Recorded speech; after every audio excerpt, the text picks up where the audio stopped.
আজকে আপনাদের সামনে আমি তুলে ধরব মহালয় কি, মহালয় কতদিনের, অর্থাৎ পিতৃপক্ষ কতদিনের, সেই বিষয়টা বলবো। তার সঙ্গে সঙ্গে বলবো যে আমাদের ভারতীয় সনাতনী যে মহান সংস্কৃতি আছে সেটা কতটা উদার। আর এই তর্পণের ব্যাপারে, মহালয় যে পিতৃপক্ষের তর্পণ, এই ব্যাপারে যখন আমি আলোচনা করব, আপনি নিজেই গর্বিত বোধ করবেন যে আমাদের সনাতন ধর্ম কতটা উদার।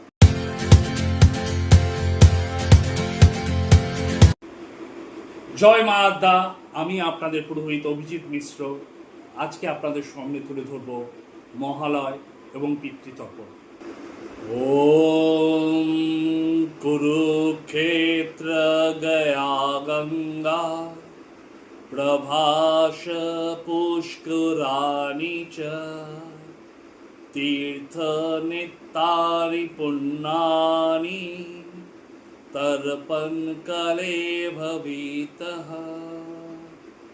অর্থাৎ কুরুক্ষেত্রের গয়া গঙ্গা প্রভাস পুষ্করাণী চ বলে আমরা তীর্থে যে নিত্যানি পুণ্যানি আছে সেগুলো তর্পণকালে আমরা আহ্বান করি। এই পিতৃপক্ষটা কি? ভাদ্র মাসে পূর্ণিমার পর, অর্থাৎ যখন কৃষ্ণপক্ষ শুরু হচ্ছে, সে ভাদ্র মাসে পূর্ণিমার পর থেকে, প্রতিপদ থেকে আমাবস্যা অবধি এই যে 16 দিন, এই 16 দিন হলো পিতৃপক্ষ। আর এই 16 দিনের শেষতম দিন হলো মহোতালন, অর্থাৎ মহালয়। আমাদের শাস্ত্রানুসারে এই যে 16 দিন আছে, এই 16 দিনে আমাদের পূর্বপুরুষ যারা আছেন তারা এই পৃথিবী লোকে আসেন এবং তাদের দীর্ঘ শান্তি কামনার জন্য, তাদের আত্মার শান্তি কামনার জন্য আমরা তর্পণ দিয়ে থাকি। আমরা কি শুধু আমাদের পিতৃপুরুষকে তর্পণ দিই? না, এখান থেকে আমি বলবো আমাদের ভারতবর্ষের, আমাদের সনাতনী ধর্মের, শুধু ভারতবর্ষ নয়, সনাতনী ধর্মের, হিন্দু ধর্মের উদারতা আমরা কাকে কাকে দিই?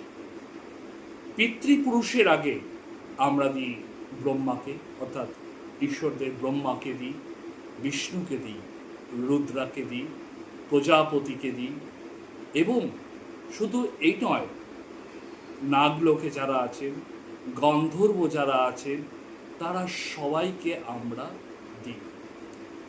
একটা শ্লোক আছে, ওং দেব্যা যথাস্থাথা নাগঃ গন্ধর্বৌ সহসুরা ক্রূরা সর্পসুপর্ণাশ্চ তর্বজীবঙ্গা খগা विद्याधरा जलाधारस्त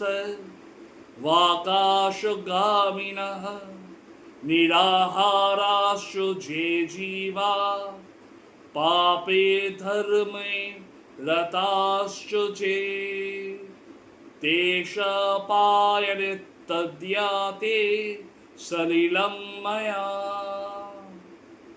অর্থাৎ শনকশ্চ সনন্দশ্চ তৃতীয়শ্চ সনাতন কপালশ্চ শূরশ্চৈব বরু পঞ্চশিখস্ততা সর্বে তে তৃপ্তিমায়ন্তু মদত্তে নমুনা সদা।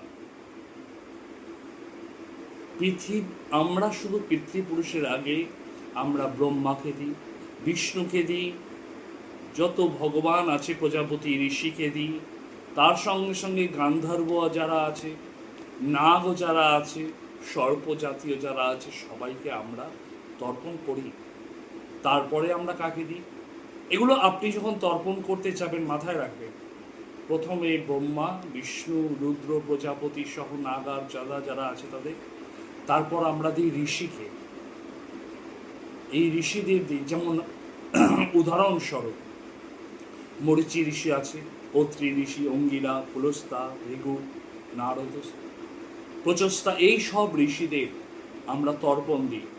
তর্পণ করার পর আমরা কার দিকে যাই?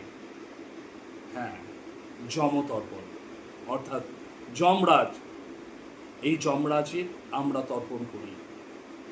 এই যমরাজের তর্পণের ক্ষেত্রে যখন এই উল্লেখটা করা থাকে, ওং যমায় ধর্মরাজায় মৃত্যুবে চান্তকায় চ বৈবস্বাতাকালায় সর্বভূত ক্ষয়ায় চ অরুম্বারায় দদ্নায় নীলায় পরমিষ্টিনে বৃকুতারায় চিত্রায় চিত্রগুপ্তা বৈ নমঃ। এই যে বিষয়টা, যমরাজকে তো আমরা দিচ্ছি, তার সঙ্গে সঙ্গে চিত্রগুপ্ত, এদের সবার নামে দিচ্ছি। এইটাই হলো আমাদের সনাতনের ব্যাপার।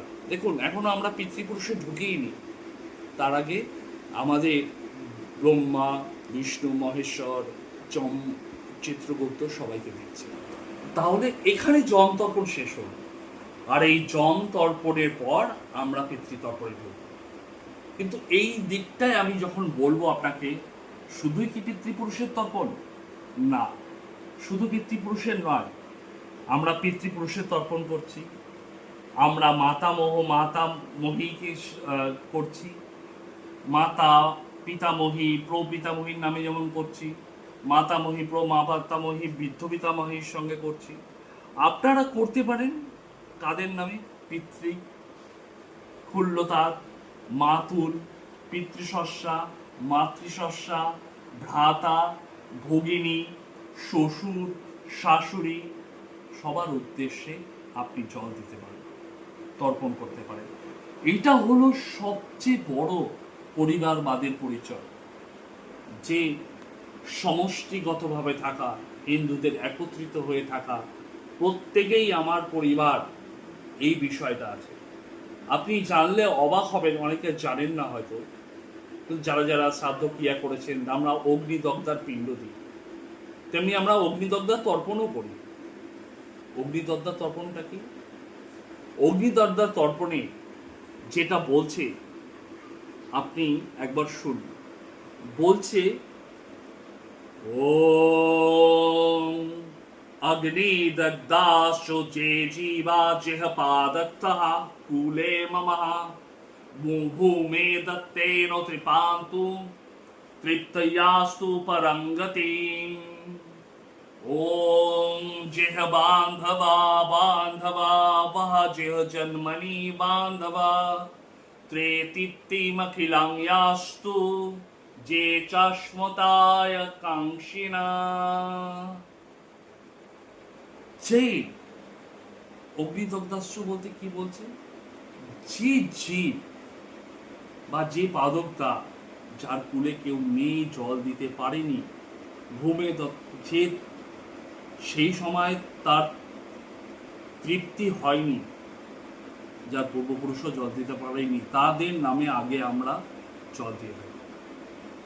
এটা একটা মহান উদারতা আমাদের। আমরা যখন শ্রাদ্ধ ক্রিয়া হয়, আদ্য একদিষ্ট শ্রাদ্ধ ক্রিয়া হয়, আমরা আদ্য একদিষ্ট শ্রাদ্ধে আগে অগ্নিদগ্ধার পিণ্ড দান করা হয়।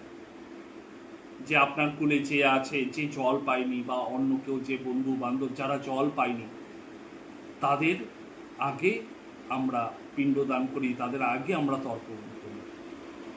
এটা একটা মহান উদারতা, শুধু আমারটা নয়, যারা পায়নি তাদেরওটা আমরা দেখছি। এইটাই হলো সনাতনের মহান একটা দৃষ্টান্ত। আমি আপনাকে জানাই, এই পিতৃতর্পণে, পিতৃপক্ষে যে আমরা তর্পণ করছি, আমি তো বললাম এত এত তর্পণ করছি, মানে এদের এদের তর্পণ করছি। এবার পিতৃপক্ষে তর্পণ করার পর আমরা কাকে তর্পণ করি? ভীষ্মের তর্পণ করি, অগ্নিদগ্ধা তর্পণ করছি, রামের নামে আমরা তর্পণ করি, লক্ষ্মণের নামে আমরা তর্পণ করি।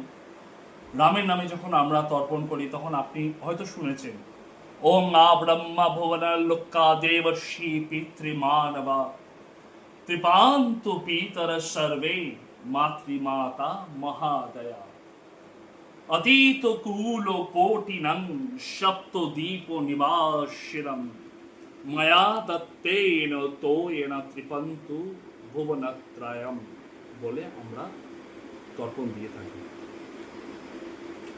তারপর রাম তর্প লক্ষ্মণ তর্পণ করার পর আমরা যেটা করি সেটা হলো আমাদের পিতৃপক্ষ যে আছে তাদের পিতৃর উদ্দেশ্যে প্রণাম, পিতৃর উদ্দেশ্যে প্রণাম, মাতৃর উদ্দেশ্যে প্রণাম। পিতৃর উদ্দেশ্যে প্রণামটা কি? ওম পিতা স্বর্গ পিতা ধর্ম পিতা হি পরমন্তব পিতরি প্রীতিমাপন্নে প্রিয়ন্তে সর্বদেবতা। অর্থাৎ পিতার প্রণাম মন্ত্র আমরা করার পর তারপর আমরা মায়ের করি। মায়ের যে প্রণাম মন্ত্র, ভূমে গরিয়সী মাতা স্বর্গাত উচ্চতর পিতা জননী জন্মভূমিশ্চ স্বর্গতোপি গরিয়সী। এই বলে আজকে আপনাদের জীবন ডিটেলসটা বললাম যে আমাদের উদারতা, আমাদের সনাতন ধর্মের উদারতাটা কত। পিতা মাতা তো মনে আছে, পিতা মাতাকে করি, তার সঙ্গে সঙ্গে এই পরিবেশের মধ্যে যুক্ত যারা যারা আছে সবার নামেই আমরা তর্পণ করি, আমরা সবার মঙ্গলের কামনা করি। তাই মা আদিশক্তি সবার মঙ্গল করুক। আবার বলি, সবার মঙ্গল করুক, সবাই ভালো থাকুন, সুস্থ থাকুন, এই কামনাই করি। ভালো থাকবেন। কোনো সমস্যা আমার ফোন নাম্বারে কন্ট্যাক্ট করতে পারেন, আমাকে যোগাযোগ করতে পারেন। নমস্কার।